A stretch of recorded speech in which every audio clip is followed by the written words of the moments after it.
ปิดพิธีประกาศตาแสง4ตาแสงเมืองบุญเหนือแขวงพงศาลีตอนเช้าวันที่15มิถุนายน2026นี้ที่สโมสรเมืองบุญเหนือได้จัดพิธีประกาศตาแสง4ตาแสงอย่างเป็นทางการคือตาแสงบุญไสตาแสงวันยอตาแสงเสียงฟ้าและตาแสงไงเหนือโดยการเป็นประธานของทานพลตรีสมพรมิตรพร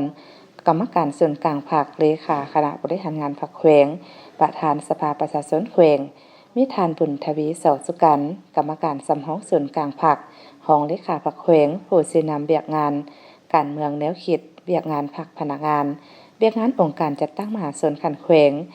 มีทานสมภาพดาราจักรกรรมการประจำภาคแขวงเลขาคณะบริหารงานภาคเมือง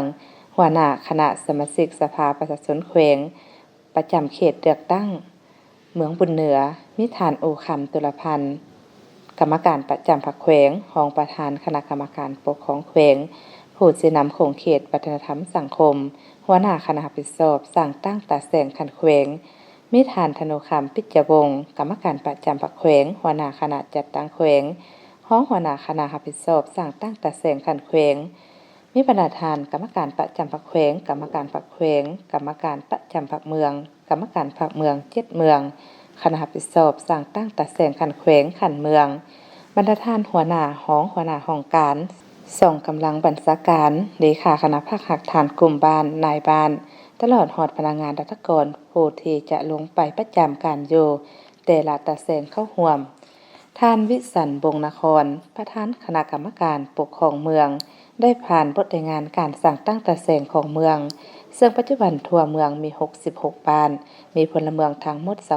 29,399 คนหญิง 14,471 คนมี 7,324 ครอบครัวมี 5,424 หลังคาประกอบมี15เผ่าในนี้ชนเผ่าที่กวมอัตราส่วนหลายกว่าหมู่แม่นชนเผ่าอาคากวม 41.93 ส่วนห้อยเผ่าผู้น้อยกวม 33.43 ส่วนห้อยเผ่าลือกวม 14.16 ส่วนห้อยเผ่าหอกกวม 2.59 ส่วนห้อยเผ่าลาวกวม 1.15 ส่วนห้อยประกอบมี5กลุ่มบ้านและ23บ้านเทศบาลที่ขึ้นกับเมืองโดยกงมี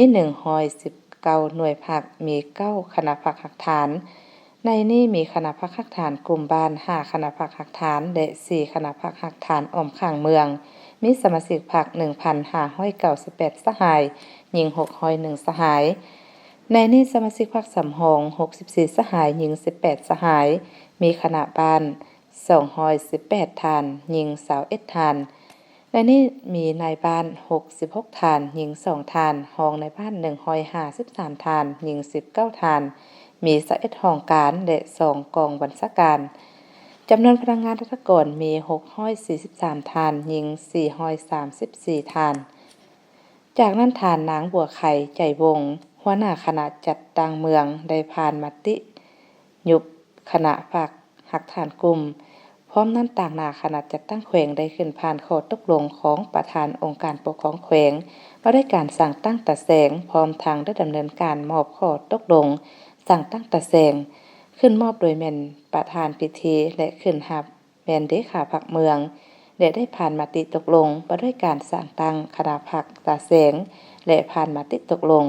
ว่าด้วยการบ่งตัวแต่งตั้งเลขาห้องเลขาและคณะพรรคตาแสงทั้ง4แห่งผ่านข้อตกลงแต่งตั้งประธานรองประธานหัวหน้าหน่วยงานและวิชาการช่วยเวียกตาแสงในนี้ได้แต่งตั้งสหายบุญเพชรตันสุพรรณเป็นเลขาคณะภาคหักฐานตาแสงสหายสมศักดิ์สายนาฏเป็นรองคณะภาคหักฐานตาแสงบุญไสสหายทองศรีอรัญญสารเป็นเลขาคณะภาคหักฐานตาแสงสหายจ่าซอสมสุขเป็นรองคณะภาคหักฐานตาแสงบ้านยอสหายนอเตาแก้วคำดีเป็นเลขาคณะภาคหักฐานตาแสงสหายพรไสสิ่งเจ้าเป็นรองคณะภาคหักฐานตาแสงเสียงฟ้าและสหายคำสุขไสยะแสงเป็นเลขาคณะภาคหักฐานตาแสงสหายคำแพงสุขทองวอนเป็นเลขาคณะภาคหักฐานตาแสงหายเหนือจากนั้นท่านเลขาพรรคเมืองขึ้นมอบโผตกลงแต่งตั้งให้แก่ประธานตาแสงใหม่และขึ้นรับโดยประธานตาแสงอย่างเป็นทางการพร้อมทั้งมอบงบประมาณจัดซื้ออุปกรณ์ให้ตาแสงจำนวน 196 ล้านกีบและบริษัทธนาคารพัฒนาลาวจำกัดแขวงพงศาลีจำนวน5ล้านกีบตื่มอีกโอกาสนี้ทานพลตรีสมพรมิตรพรได้มีคำเห็นโอ้ลมการสร้างตั้งตาแสงครั้งนี้บ่แม่นเพียงแต่การเปลี่ยนแปลงทางด้านกงจักรการจัดตั้งหรือเขตแดนการปกครองบริหารทั่วไปเท่านั้น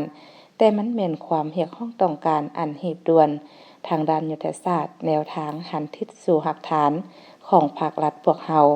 การมีกงจักรขันตาแสงจะเป็นขัวต่ออันนักแน่นและยุทธศาสตร์ระหว่างขันเมืองกับขันบ้านเพื่อบรรลุ3คัดหมายใหญ่ในนี้เพิ่มทวีความศักดิ์สิทธิ์และความใกล้ชิดในการคุ้มครองรัฐคุ้มครองสังคมเฮ็ดให้แนวทางของภาคและกฎหมายของรัฐได้รับการจัดตั้งปฏิบัติอย่างทั่วถึงว่องไวและตอบสนองความมุ่งมั่นปรารถนาของประชาชนได้อย่างทันการสืบต่อสุขยุการพัฒนาเศรษฐกิจสังคมบุกทะลุแก้ไขความทุกข์ยากเป็นการดึงเอาทุนหอนเทคนิควิชาการ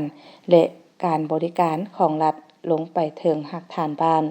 ช่วยให้ประชาชนมีเงินไขสร้างเศรษฐกิจครอบครัวหลุดพ้นออกจากความทุกข์ยากอย่างยืนยงให้ทั่วถึงรับประกันรักษาความสงบและความเป็นระเบียบเรียบร้อยเพื่อสร้างหลักฐานการเมืองให้มีความหนักแน่น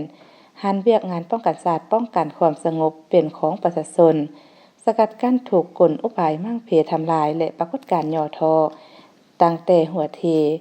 ในนี้เพื่อเหตุให้ตาแสงที่สร้างตั้งใหม่นี้สามารถเคลื่อนไหวได้อย่างมีประสิทธิภาพมีความสงบและเติบใหญ่เข้มแข็งในทุกด้านจากนั้นคณะประธานและการนำทุกขั้นร่วมพิธีตัดดิบปินเปิดปลายดันคองเก่าบาทเพื่อเป็นสิริมงคลให้แก่พิธีการสร้างตั้งตาแสงสีตาแสงอย่างเป็นทางการ